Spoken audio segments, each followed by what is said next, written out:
Bienvenidos a nuestro podcast, Ecos del Pasado, como la historia educativa interpreta nuestro presente.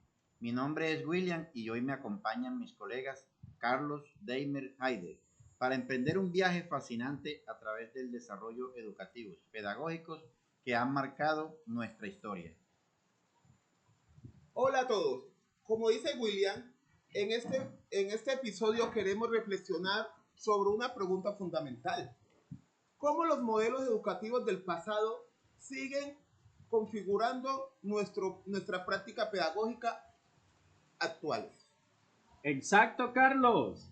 Aunque tendemos a pensar en la educación actual como algo novedoso, muchas de nuestras estructuras educativas tienen raíces profundas en concepciones pedagógicas centenarias. Nuestro objetivo es explorar esas continuidades y rupturas. Y algo que me parece importante destacar desde el inicio es que la educación nunca ha sido un campo neutro. Siempre ha estado atravesada por relaciones de poder, visiones de sociedad y concepciones sobre el conocimiento. Este recorrido histórico nos permitirá comprender mejor por qué enseñamos cómo enseñamos. Precisamente, Haider, y lo más importante, nos ayuda a imaginar cómo podríamos transformar nuestras prácticas.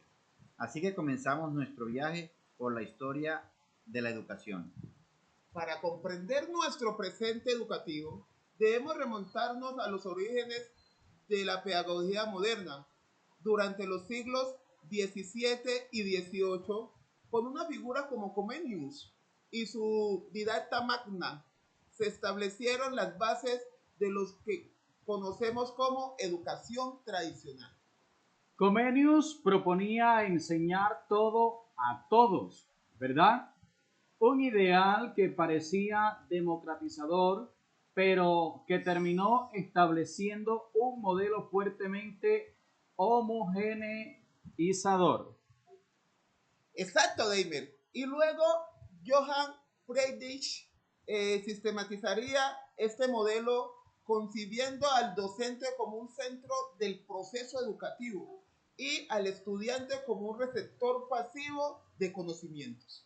Como señala Dussel y Caruso en La invención del aula, año 1999. Este modelo configuró especialmente nuestras aulas y temporalmente nuestros ritmos escolares de una manera que perdurara hasta hoy.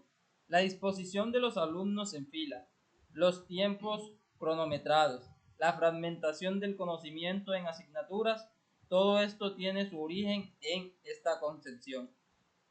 Y a finales del siglo XVIII y a principios del siglo XX surgió un movimiento que desafiaría estos paradigmas.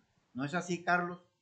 Efectivamente, William, la escuela nueva, con figuras como John Dewey en Estados Unidos, María Montessori en Italia y Ovide de Clory en Bélgica, propuso un giro radical al situar al estudiante como el centro del proceso educativo. Recuerdo esa frase de Montessori. El niño no es un vaso que se llena, sino una llama que se enciende. Con esa simple metáfora cuestionaba toda la pasividad asignada al educando en el modelo tradicional. Y para mediados del siglo XX, las pedagogías críticas dieron otro giro importante. Paulo Freire, en su obra Pedagogía del Oprimido, en 1970, cuestionó el carácter reproductor de la desigualdad social que tenía la escuela. Freire denunció la educación bancaria, aquella que se concibe a los estudiantes como recipientes, vacíos donde depositar conocimientos y propuso en su lugar una educación problematizadora y dialógica, orientada a la concientización y liberación. Lo interesante de estos muchachos es que cada una de estas paradigmas no han desaparecido por completo con la llegada de la siguiente, sino que han coexistido, se ha entremezclado y continúan presentes en nuestra práctica educativa actual. A veces de manera contradictoria, ¿no creen? Eso explica muchas de las tensiones que experimentamos en el aula actualmente. Justamente sobre esas tensiones quería hablar. Si observamos con atención, notaremos que muchas de las contradicciones que atraviesan la educación contemporánea tienen raíces históricas muy profundas. La institucionalización de la educación pública durante los siglos XVIII y XIX es un ejemplo perfecto. Trajo consigo una contradicción fundamental que aún perdura. Por un lado, democratizó parcialmente el acceso al conocimiento. Por otro, impuso una homogeneización cultural que a menudo invisibilizó saberes y culturas minoritarias. Bourdieu y Passeron lo analizaron brillantemente en La reproducción en 1977.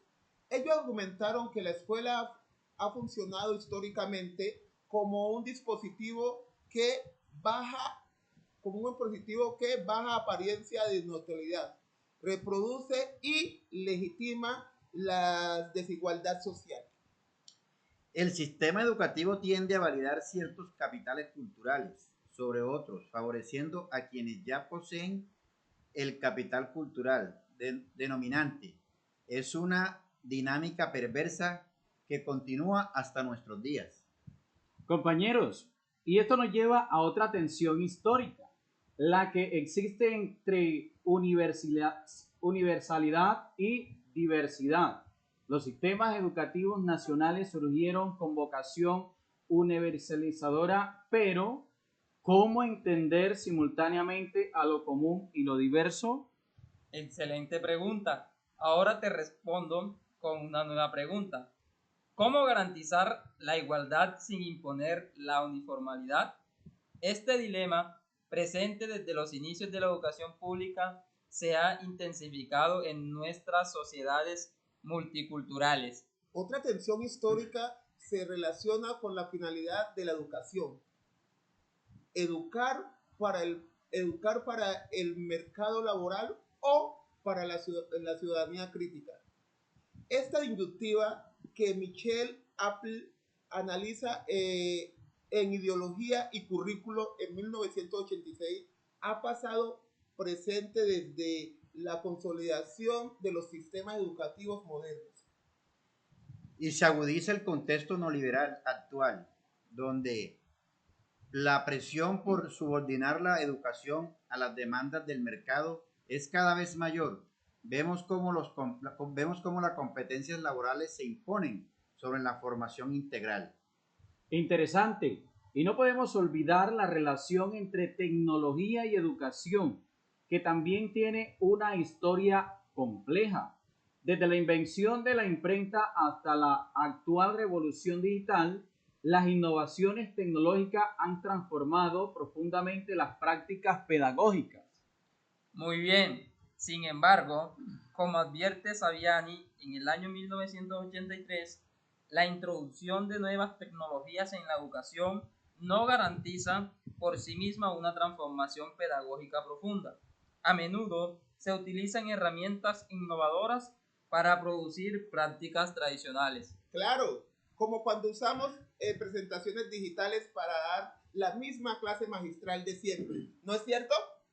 La forma cambia, pero el fondo sigue siendo el mismo. Exacto, son tensiones históricas que se manifiestan con un nuevo ropaje en cada época, pero que mantienen su núcleo problemático. Entonces, ¿qué nos dice la historia educativa sobre nuestro presente? En primer lugar, nos alertamos sobre la persistencia de desigualdades estructurales. Sí, a pesar de los avances en cobertura educativa, estudios como los de Narodowski en 1994 muestran cómo las brechas educativas siguen reproduciéndose, ahora bajo nuevas formas. Recordando también que la pandemia del COVID-19 es una evidencia dramáticamente estas desigualdades, mientras algunos estudiantes disponían de dispositivos tecnológicos y conectividad, otros quedaron completamente excluidos del proceso educativo. La historia también nos enseña a desconfiar de los discursos que presentan ciertas innovaciones, como lo revolucionaria, sin cuestionar las estructuras de fondo. ¿Qué opinan de esto? Estoy de acuerdo. Como señala Henry Giroux, en los profesores como intelectuales en 1997, necesitamos docentes que sean intelectuales, transformativos, capaces de analizar críticamente tanto los contenidos que enseñamos como las condiciones en que los enseñamos. Excelente picardía, compañero. Pero ten en cuenta que los movimientos pedagógicos progresistas del siglo XX nos legaron una lección fundamental. La educación no es un proceso técnico, sino profundamente político. La neutralidad educativa es imposible. Siempre estamos enseñando desde la determinada posición. Colegas, sabemos que como docentes debemos preguntarnos constantemente, ¿qué tipo de sociedad estamos ayudando a construir desde nuestras aulas? No podemos eludir esa responsabilidad. La expansión de las tecnologías digitales en educación nos sitúan ante un desafío que tiene precedentes históricos. Fulgrove en 1996 nos recuerda que cada revolución tecnológica ha generado tantas oportunidades democratizadoras como nuevos mecanismos de exclusión. William, Heider, Dahmer. Pero la cuestión no es simplemente incorporar tecnología, sino hacerlo de manera crítica, preguntándonos cómo podemos servir a un proyecto educativo emancipador. Exactamente. Finalmente, creo que la tradición de la pedagogía crítica nos interpela a considerar el currículo no como un documento técnico, sino como un terreno disputado donde se juegan visiones del mundo. Entonces, el debate sobre qué se enseña, cómo se enseña y para qué se enseña sigue siendo tan relevante hoy como cuando Paulo Freire escribió Pedagogía del Oprimido. De allí surge esta pregunta: ¿estamos formando para la adopción o para la transformación social? Exacto, compañeros. Esa es la pregunta clave que todos los educadores deberíamos hacernos a diario. Este recorrido histórico nos deja algunas lecciones valiosas para nuestra práctica docente. La primera es la importancia de desarrollar una conciencia histórica sobre nuestra profesión. Entonces, conocer la genealogía de nuestras prácticas nos permite desnaturalizarlas y, por lo tanto, transformarlas. No podemos cambiar lo que consideramos natural o inevitable. Una segunda lección: los grandes educadores que han transformado la historia pedagógica han sido, ante todo, observadores atentos de su realidad. Mario Montessori desarrolló su método a partir de la observación minuciosa de los niños. Paulo Freire construyó su pedagogía escuchando a los campesinos y trabajadores. La innovación educativa surge significativamente de la reflexión sobre la práctica concreta, no de la aplicación mecánica de métodos importados. Continuando con las lecciones, aquí viene la tercera. La tecnología es un medio, no es un fin en sí mismo. La historia nos muestra que el impacto transformador de una tecnología educativa no depende de su sofisticación, sino de la propuesta pedagógica que la sustenta. No solamente una tercera, compañero, hay una cuarta lección, quizás la más importante. La educación es en esencia un acto de esperanza. A pesar de sus contradicciones y limitaciones, la educación sigue siendo el terreno donde es posible sembrar las semillas del cambio social. Muchachos, estas lecciones nos permiten a nosotros como educadores reflexionar profundamente. Tenemos el privilegio y la responsabilidad de participar en esta tarea transformadora. El filósofo Walter Benjamin hablaba de peinar la historia a contrapelo, es decir, leer la historia no desde los vencedores, sino desde las resistencias y las posibilidades no realizadas. Una mirada histórica crítica nos permite recuperar esas tradiciones pedagógicas enmarcadoras que, aunque a menudo marginadas por los roles oficiales, contienen claves valiosas para repensar nuestras praxis educativas. Los quiero invitar, muchachos, para concluir.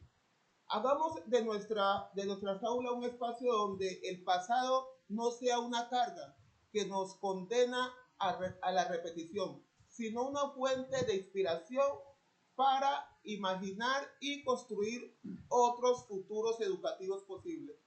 Tal cual, compañero, así como nos enseñó Paulo Freire, la educación verdadera no es la que se adapta al mundo tal como es, sino la que forma personas capaces de transformarlo. Muy bien, compañero Deimer. Esa es la lección histórica más valiosa que podemos extraer para nuestra práctica docente actual.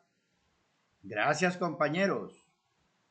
En este viaje a través de los ecos del pasado que interpelan nuestro presente educativo, esperamos que esta reflexión les resulte tan enriquecedora como lo que han sido para nosotros. Hasta el próximo episodio. Muchachos, fue un placer haberlos acompañado en este proceso. Muchas gracias, mi estimado. Interesante nuestro debate.